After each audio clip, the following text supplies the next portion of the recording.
Hello, I'm Andre Darius, and today I'll be telling you the story of how Fredi Washington, an actress, civil rights activist, and writer, faced colorism during the golden age of Hollywood.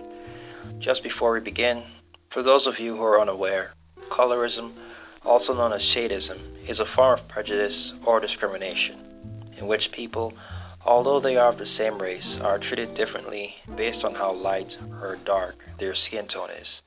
The most commonly cited examples of colorism are of light-skinned women being preferred or treated better than dark-skinned women, which is why I chose to tell Fredi's story, since she's an example of the opposite occurring.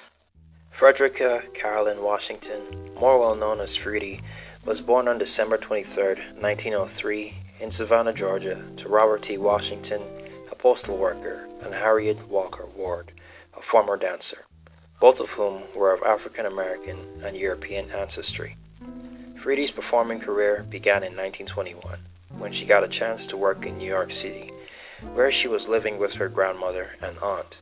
She worked as a chorus girl in the hit Broadway musical Shuffle Along, and was hired by the legendary dancer Josephine Baker to be a member of the Happy Honeysuckles cabaret group. Josephine became both a mentor and friend to Fredi. This friendship, as well as her obvious talent as a performer, led to her catching the attention of theater producer Lee Schubert. In 1926, Fredi Washington was recommended for a co-starring role in the Broadway show Black Boy with Paul Robeson. Around this time, she also became a popular dancer, touring internationally with her dancing partner Al Moret. Fredi's film career started in the late 1920s, with her first movie role being in the 1929 musical Black and Tan. Her second role came in 1933, when she played a small but significant role in the controversial film Emperor Jones. It'll be just you and me. Sometimes I wonders Wonders what? if you're gonna last. You ain't got nothing to worry about, honey. A year later, she played the love interest to composer Cab Calloway in the musical short Cab Calloway's Heidi Ho. Her signature role would come that same year in the form of the drama film Imitation of Life. She played the character Piola, a young, light-skinned black woman who chooses to pass as white in order to secure more opportunities in a legally racist society. Thanks to Fredi's visible European ancestry, she was considered perfect for the role.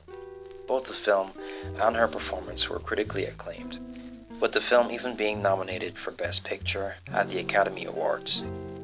Sadly for Miss Washington, what was supposed to be her breakout role soon turned into the downfall of her career, as it led to her being typecast by filmmakers thanks to her skin tone.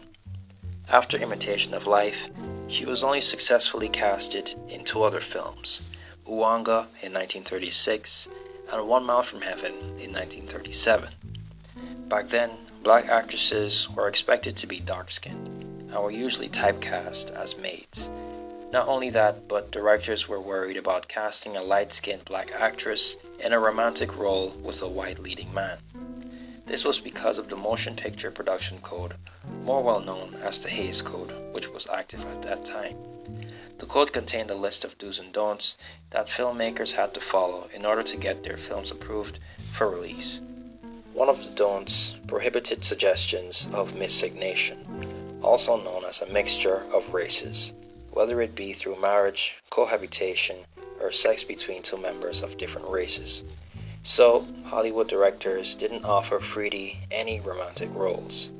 As the critic Ronald Bergen would later summarize, Fredi Washington was too beautiful and not dark enough to play maids, but rather too light to act in all-black movies.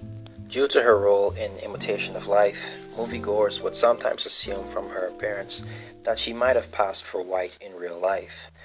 Fredi took the assumptions as compliments that she did a great job, but also made it clear that the role did not reflect her off-screen life. After Hollywood rejected her, Fredi tried to make it in radio, but found that opportunities there were just as scarce, not only for light-skinned women, but for people of color in general. In response to the discrimination that not only herself but other people of color were facing, she co-founded the Negro Actors Guild of America, The organization's mission included speaking out against stereotyping and advocating for a wider range of roles for Negro actors and actresses. With Hollywood and radio out of the question, Fredi spent the rest of her years working in theater and civil rights activism. Throughout her life, Frederica Carolyn Washington was often asked, even after the end of her Hollywood career, if she ever wanted to pass for white. Of course, the answer was always no, and there are multiple accounts of her saying that.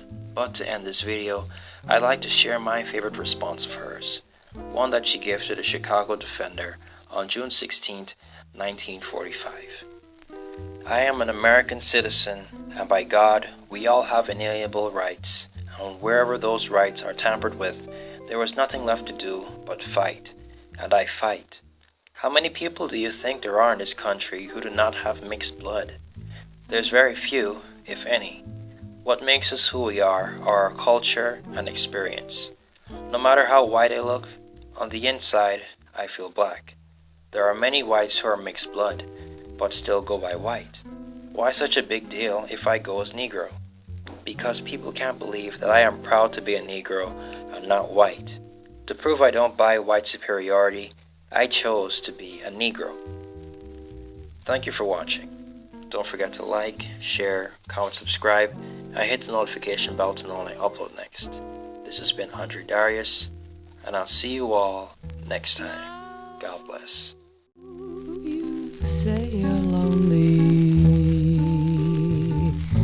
You cry the long